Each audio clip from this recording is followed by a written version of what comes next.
Əl-İkramni tilga olsak, do'stlarning hammasi qadimki Firavun podshohning qabrisi deb bilishi mumkin.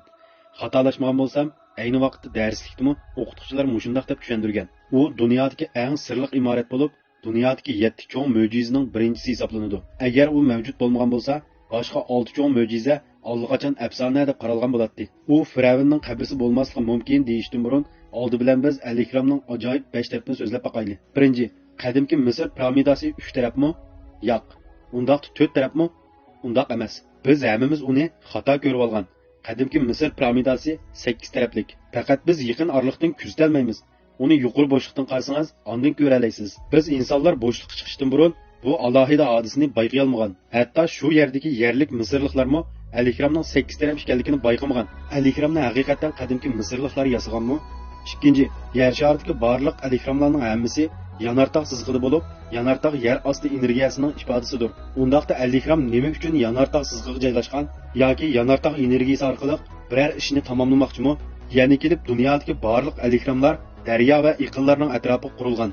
Albatta, biz hammamiz insonlarning madaniyat taraqqiyotining suv manbasidan ayrila olmaydiganligini bilamiz. Lekin bu sababni hisobga olmagandimi, intoyin murakkab bo'lishi mumkin.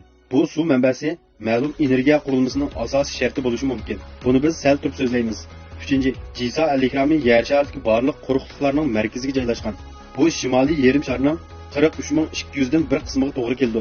Ya'ni kelib bizning bir kunning yarmi dal 43200 sekund ekan. Ajiba bu rostliq udul kelib kelishmi yoki ayni chog'dagi qurg'uvchilar biror ishni qoldirmoqchimi? 4. Jiso Al-Ikrami mukammal bo'lib, yer sharining haqiqiy shimol yo'linishi bilan tangshilgan. Xatolik farqi faqat 0 gradus 2 minut. Bosniya quyosh Al-Ikrami teximi to'g'ri bo'lib, xatolik farqi kishini hayron qoldirdi. Uning farqi faqat 0 gradus 20 sekund. Siz balkim buning qanday ufqum ekanligini his qila olmagan bo'lishingiz mumkin. Oddiy qilib desak, hozir biz sun'iy amra texnikasiga tayanib, yer sharining haqiqiy shimolini to'g'ri hisoblay olamiz. Lekin 4500 yil ilgari bronza qurollar davrida turgan qadimki Misrliklar buning o'ddisidan chiqa olgan. Ajiba ular osmonga chiqib o'lchash ilib borganmi? Siz yana to'g'ri kelib qelish degan so'zlar bilan o'zingizni qoyil qilamsiz. 5. Bir Al-Ikramni yasash uchun taxminan 2.600.000 parcha quram tosh ketadi. Bu quram toshlarning eg'irligi 2 tonnadan 100 tonnagacha keladi. Bu quram toshlarni zodi qandoq yo'tkab kelgan? Yog'och chanalardimi yoki suv transport usuli orqalimi?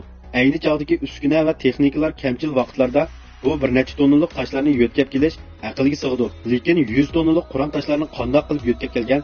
Uning ustidagi toshlar odatdagi tizilish emas, balki kesgandan keyingi bir xil mutlaq to'g'riliq darajasi mukammal moslashtirilgan. Ayni chog'dagi bronza qurollar davridagi Misrliklarga nisbatan ular qandoq o'rinda olgan, uningdan boshqa yana toshlar orasiga bir tal tig'mi patmaydiganligini hammamiz bilamiz. Bu xil aniqlik darajasini qandoq qilib ishga oshirgan, shuni bilishimiz kerakki, quram toshlarni qo'yish jarayonida bir odam ozroq xatolik sodir qilsa, keynidagi barliq qurilishga intayin cho'ng ta'sir qiladi. 2.600.000 parcha quram toshning qandoq ufqum ekanligini bilishimiz kerak.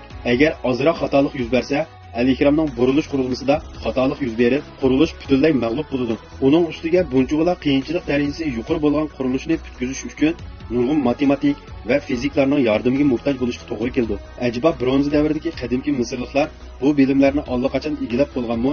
Bu tarixlarni yig'inchoqlasak, Al-Ikramni balkim Misrliklar yasamagan bo'lishi mumkin. Lekin ulardan boshqa kim bu qurilishlarni yasaydi? U balkim bizga javob topib berishi mumkin. Mayaliklar piramidasi.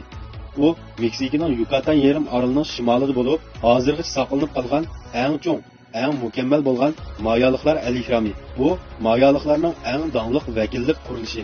Agar siz bu yerga sayohatga borsangiz, sayohat yetakchisi cho'qim to'xtamay sizga uning sirliq yeri aks-sada ovozi deb javob berdi. Siz faqat bu Al-Ikramning oldida turib, chavoq chalsangiz yoki varqirsangiz, qadimki Mayaliklar bilan so'zlashayotgandek aks-sadani aniq anglay olasiz. Shuningga diqqat qilishingiz kerakki, Al-Ikramning oldida turibla bu ovozni anglay olasiz. Boshqa atrofda anglag'ili bo'lmaydi. Bu siz tog' jilg'illarida varqirgan aks-sada ovoz bilan hargizmi o'xshash emas. Biz davomli ko'rib boqaylik. Kishining ishongiz kelmaydigan bu bir parcha surat 2009-yil 6-oyning 24-kuni Maya Al-Ikramning oldida tartilgan. Bu suratni tartuvchi ayni vaqtda bolalari va ayoli bilan Al-Ikram oldida sayohat qilayotgan bo'lib, to'yuqsiz guldirmami paydo bo'lib, chaqmoq chiqilgan. U darhol foto apparatini olib, chaqmoq bilan Al-Ikramning tutashgan g'alit ko'rinishini to'liq xotirlagan. Biz bu munardan osmonga etilgan sirliq o'q shaklli nur suratini tafsiliy ko'rib olamiz. Albatta, rasm balkim yolg'on bo'lishi mumkin. Suratga tartuvchimi shu kuni faqat odatdagi chaqmoq hodisasini suratga tortganligini, lekin Alikramda hech qanday yo'riqlik ko'rinishini ko'rmaganligini aytgan. Lekin biz dodillik bilan faraz qilib boqaylik. Agar bu surat haqiqatan rost bo'lsa, undaqda bu Alikramning bir energiya munari ekanligini isbotlaydi. Balki u bizning bilganimizdek qabr munari bo'lmasdan haqiqatan energiya munari bo'lishi mumkin. Faqat bir parcha suratga asoslanib Alikramni energiya munari deyish toza odamning aqliga sig'maydi. Biz yana bir ishga asoslanib uni tushunib boqaylik. Qaramoqqa nihoyatda oddiy ko'rinadigan bu tog' cho'qqisi biz boshda tilga olgan Bosniya quyosh piramidasi. U Sarayevoning shimoliy 30 kilometr yiroqlikdagi Visokiy bozoriga joylashgan 4 tog'. U navbatda dunyodagi eng cho'ng, eng qadimiy jug'rafiyalik, eng to'g'ri bo'lgan Alikram hisoblanadi. 2005-yili 4-oyda Amerikalik Semir ismli bir tadqiqotchi bu yerni bayqagan. U Bosniya quyosh piramidasi va atrofdagi elektr magnit maydonining energiya o'zgarishini tafsiliy kuzatib chiqqan. Dastlabda atrofda hech qanday binormallik bayqalmagan. Alikram rayoniga kirgandan keyin munar ustidagi o'rinda 28 ming kilogertslik energiya eqimi o'lchangan. Bu ekrandan nihoyatda aniq ko'ra olamizki, piramida boshlig'ida to'g'ri yo'nalishlik elektr magnit maydoni yo'q. Faqat tik yo'nalishlik elektr magnit maydoni bor. Uning ustiga bir xil energiya eqimi o'zluksiz eqib turgan. Munardan uzluksiz qo'yib berilishi kishini hayron qoldirdi. Chunki u o'rinda hech qanday o'xshash radiatsiya yo'q, hech qanday o'tkazgich jismi yo'q. Bu xil energiya eqimini paydo qilgan narsa bo'lishi texnik mumkin emas. Faqat birli mumkinchilik shuki, uning ichiga g'oyat zo'r energiya qurilmasi saqlangan. U bugunga qadar to'xtamay energiya qo'yib beryotdi. Tabiat ajoyib g'aroyib bo'lsa-mu, lekin hargizmi bunday oliy texnikalik narsani barpo qila olmaydi. U faqat bir darajadan tashqari aql farosatli hayotlikning nodir asari bo'lishi mumkin. Alikram yolg'iz Misr, Yevropada topilmaydi. Uningdan boshqa bayqalmagan yana necha mingi bo'lishi mumkin. Bosniya quyosh piramidasiga o'xshash, ular faqat butunlay tuproq bilan qoplanib ketgan bo'lishi mumkin. Odamning gangirtib qo'ydig'ini nima uchun bunday odamning aqli yetmaydigan qurilishni soladi? Sizningcha Alikram haqiqatan bir qabr munarmi